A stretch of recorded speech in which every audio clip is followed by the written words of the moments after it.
A religião é uma necessidade do ser humano, ilusoriamente apartado da sua conexão divina, de estabelecer uma religação com Deus. Porém, viajando na história, percebemos que essa invenção humana acabou por se transformar em uma prisão de conceitos e um objeto de segregação entre seus iguais, enquanto centelhas divinas de uma mesma consciência.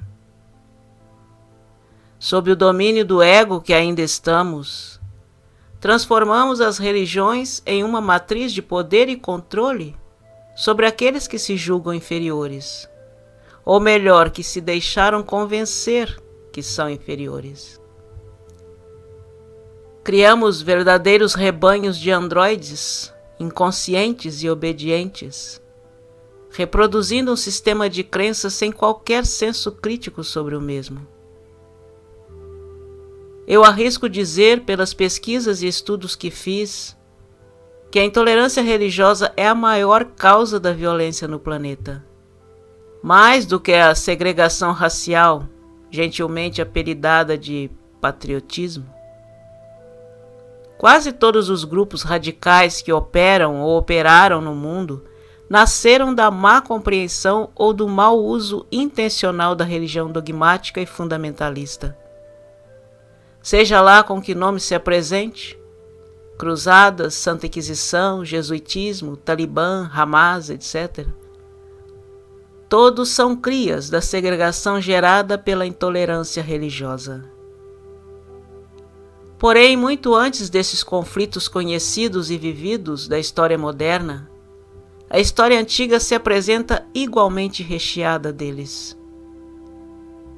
Eu nunca fui de ler a Bíblia, então não tinha noção alguma desse Deus psicopata e genocida do Velho Testamento judaico, Jeová, que os gnósticos chamam de Demiurgo. Esse mesmo que transformou Moisés em um assassino, saqueador, e o fez trair seu primo, o faraó Ramsés II, e tirar do Egito o povo judeu que nunca foi escravo lá, e sim trabalhadores remunerados. Tanto é verdade que muitos judeus permaneceram no Egito, por vontade própria. O mesmo Deus, com letra minúscula, que impingiu pragas e matanças sobre o Egito para forçar o faraó a liberar os judeus, além de exigir sacrifícios, obediência e adoração a si, provocar medo e temor, e incitar o ódio do povo de Israel sobre outros povos, fazendo-os se sentirem os escolhidos, portanto melhores do que as demais nações do planeta. Sua intenção, a meu ver, era fazer o povo de Israel conquistar e dominar o mundo, em nome e em honra de Jeová. Esse Deus minúsculo que se apresentava para Moisés, envolto em nuvens negras e cuspindo labareda de fogo. Está descrito isso na Bíblia, no Velho Testamento. Trata-se de uma descrição bastante parecida com a de um draconiano Chopatz ou Citrax. Cabe lembrar aqui que a raça semita, da qual o povo de Israel descende, segundo a cosmogênese descrita por Rodrigo Romo, é originária da raça draco-reptiliana de Lira. Portanto, Jesus realmente não era o Messias dos judeus, era o nosso. A raça humana adâmica, criação do Deus de amor, o Filho paradisíaco Criador Micá, que Jesus veio apresentar ao mundo, e em especial à parte do povo judeu não descendente dos semitas, mas que estava sob o jugo deles.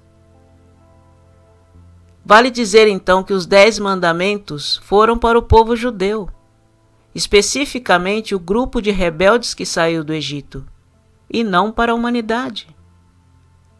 Os judeus fundamentalistas mataram Jesus, colocaram a culpa em Roma, que nada podia fazer, já que seu crime era religioso e não político. colocaram a culpa na humanidade, usurparam e sepultaram seus ensinamentos, deturparam o que sobrou e, em conluio com Roma, criou uma fraude que as pessoas pensam ser a doutrina de Jesus, mas que, na prática, contradiz tudo o que ele ensinou. Até hoje, tudo que norteia a religião e o direito no Ocidente é baseado nos 10 mandamentos de Jeová. Se você for curioso e se instruir sobre o livro dos mortos do Egito, que é o livro sagrado daquela grande civilização, verá que os 10 mandamentos estão inseridos lá, nas 42 leis espirituais do Egito, ou os 42 juízes da psicostase egípcia. Coincidência? Moisés foi criado e viveu no Egito até a idade adulta. Portanto, conhecia toda a lei daquela civilização. As Cruzadas e a Santa Inquisição, que de santa não tinha nada, perpetraram o maior genocídio da história da humanidade até hoje. As 2 guerras mundiais foram brincadeira de criança, frente ao que essas 2 primeiras fizeram no planeta. Os sangrentos conflitos entre muçulmanos e católicos começaram lá atrás, no século XI, e se arrastam até os dias de hoje, com os 2 lados se agredindo e se retaliando mutuamente. Em 27 de novembro de 1095, em um discurso na França, o Papa Urbano II ofereceu o perdão de todos os pecados em um lugar no paraíso para quem participasse de uma cruzada para invadir Jerusalém e expulsar todos os muçulmanos da cidade. Isso porque eles estavam dificultando as celebrações religiosas dos cristãos. Cada participante desta cruzada popular, composta por gente do povo, totalmente despreparada militarmente e com o ódio insuflado no coração, recebeu uma cruz de pano para pregar no peito, o que os identificaria como soldado de Cristo, ou simplesmente cruzados, cujo grito de guerra era: "Essa é a vontade de Deus". O resultado disso, em julho de 1099, foi um massacre indiscriminado, uma verdadeira carnificina contra os muçulmanos, judeus e os próprios cristãos de Jerusalém, entre eles velhos, mulheres e crianças. Durante a tarde e a noite do dia 15 e manhã do dia seguinte, os cruzados massacraram a população de Jerusalém. Muitos muçulmanos tentaram refugiar-se na mesquita de Al-Aqsa, a mesma que foi incendiada semanas atrás, no mesmo dia da Catedral de Notre-Dame, onde, segundo descreve Raimundo de Aguilers, a matança foi tão grande que os homens patinavam em sangue até os tornozelos. Os homens andavam a cavalo com sangue até os joelhos e aos freios. O cronista Ibn al-Qalanice escreveu que os defensores judeus procuraram refúgio na sua sinagoga, mas os francos incendiaram-na sobre as suas cabeças, matando todos os que estavam lá dentro. Os cruzados circundaram o edifício em chamas, enquanto cantavam: "Cristo, adoramo-vos". Atendo-se ao nosso quintal ocidental quase 100% cristão, onde esses conflitos a nível físico parecem inexistentes, a nível ideológico temos católicos criticando evangélicos e espíritas, evangélicos exorcizando católicos e espíritas aparentemente aceitando os 2 primeiros, porém sentindo-se melhores do que eles. É uma completa cisão dentro de uma mesma corrente filosófico-religiosa que é o cristianismo judaico. Mas algo está mexendo com a cabeça das pessoas. Com a energia fotônica, luz, entrante na Terra, alterando sobremaneira a vibração planetária e individual de todas as criaturas vivas em sua superfície, a matriz do medo e, consequentemente, a subjugação começam a se desvanecer e a compreensão das verdades começa a se delinear e espargir a todos os continentes. Já é possível compreender, portanto, que a religião humana se tornou uma forma de unir as pessoas umas contra as outras.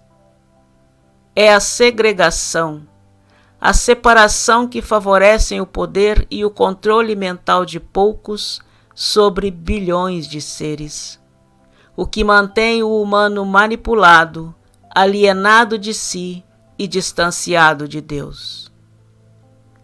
Isso mesmo, a religião instituída afasta o homem de Deus. Acrescente-se aqui o uso da geometria sagrada para manipular energias distorcidas e até mesmo antagônicas às que originalmente servem. Quem não se lembra da cruz suástica de Hitler, que nada mais era do que a cruz suástica nórdica usada de forma invertida? Os efeitos que produziu com isso, não preciso enumerar aqui, não é? Da mesma forma, o pentagrama invertido, que muitos magos negros usam em seus rituais de magia macabra. Outro símbolo que é usado para manipular e controlar a humanidade há 2000 anos é a cruz cristã. O símbolo da cruz representa o equilíbrio espiritual, a religação do homem com a sua divindade. Mas esse significado somente o é se os braços da cruz forem simétricos, ou seja, tenham medidas iguais ou equivalentes, como a cruz grega ou a cruz templária, também conhecida como cruz de Malta ou Amalfi. A cruz egípcia e a cruz celta originais, além dos braços simétricos, continham o círculo, que significa a religação do ser, já equilibrado em suas polaridades, com a divindade geradora do cosmos. Porém, a cruz cristã ou romana não tem simetria, pois um de seus lados é muito maior do que os outros três. Isso significa, além do desequilíbrio, a dominação de um dos lados. É através da magia dessa geometria distorcida que a religião católica ou judaico-romana mantém o controle e a manipulação de seus fiéis, acorrentados a dogmas infundados e involucionários por 2000 anos. Dificilmente uma residência católica não tem um crucifixo na parede, e dificilmente um católico nunca usou um crucifixo no peito. E até bem pouco tempo, todas as salas de aula nas escolas tinham um crucifixo em lugar de destaque. Aparentemente, seria uma homenagem ao sacrifício de Jesus, mas é um símbolo que carrega uma mensagem subliminar de dominação e controle através do medo e da culpa, já que convenceram os cristãos de que Jesus morreu para pagar os pecados da humanidade. Imagino que os evangelhos apócrifos têm um fundo de verdade, porque foram rejeitados e destruídos pelo sistema religioso fundamentalista, seja ele qual for. Os que restaram foram apenas aqueles fragmentos escondidos nas cavernas de Nag Hammadi, Egito. Isso quer dizer que ali há algo que a humanidade, o rebanho manipulado e controlado, não deve saber. Tanto é verdade que a Igreja Romana exterminou todo o povo cátaro, porque seguia os evangelhos gnósticos apócrifos, rejeitava o cânone romano e não reconhecia Jeová, o Demiurgo, como o Criador Supremo a quem Jesus se referia. Outra faceta de separação, alimentada pela religião dogmática e institucionalizada, é a prisão em que a limitação de conceitos encerra o ser. Ela traz consigo um pacote delimitado de conceitos, preceitos, regras, dogmas e rituais, ou seja, um pacote de predisposições filosóficas, e tudo fora disso é desprezado, se não condenado, o paradigma do pecado. E o conhecimento limitado é apenas um fractal de sabedoria, que é coxo em si mesmo, portanto facilmente manipulável e distorcível. O conhecimento e a sabedoria das verdades do universo não cabem em uma caixa delimitada, formatada em série para uma determinada massa humana. Muito menos advém de qualquer fonte exterior. O conhecimento e a sabedoria são infinitos e estão disponíveis dentro de cada um de nós. Isso equivale a dizer que somos seres imensos, portentosos e poderosos, e acessamos toda essa imensidão a partir de nós mesmos, em conexão com a nossa presença Eu Sou e nosso Eu superior, ou supramônada. Só o que temos a fazer é estarmos alinhados com a frequência do coração divino, através do exercício do amor incondicional. A fonte criativa, ou Criador Supremo, ou Uno, é de onde provém e se sustenta toda a criação. A nível da fonte, não existe a dualidade, o bem e mal, por exemplo. Essa é uma percepção e uma manifestação de realidade de mundos tridimensionais, como a Terra ainda é. Portanto, tanto o Deus Pai-Mãe da raça humanoide adâmica, o Filho paradisíaco Micá, quanto o Demiurgo Jeová têm a mesma origem, o Uno. Nas densidades maiores, esses aspectos duais são mais contundentes e perceptíveis, mas com relação à criação, são apenas diferentes formas de manifestação do Criador Supremo, para experimentar-se a si mesmo em sua totalidade de infinitas possibilidades. A Terra já entrou em um estágio de ascensão dimensional irreversível, e junto com ela todos os seres vivos sobre a sua superfície. Estamos em plena mutação, e as velhas energias do medo e as crenças de limitação não podem mais nos sustentar e muito menos nos guiar. A lagarta está rompendo seu casulo para dar vida à borboleta, e não há o que se possa fazer para impedir esse processo. É nosso destino divino, mais cedo ou mais tarde. Somos nós que escolhemos o quão longo vai durar a transição. Em um futuro não muito distante, os terráqueos não verão mais religiões instituídas em sua cultura. A religião do futuro será uma só: amor. Não mais estaremos tentando definir ou conhecer nosso Deus Pai-Mãe, mas sim conviver com Ele em nosso interior.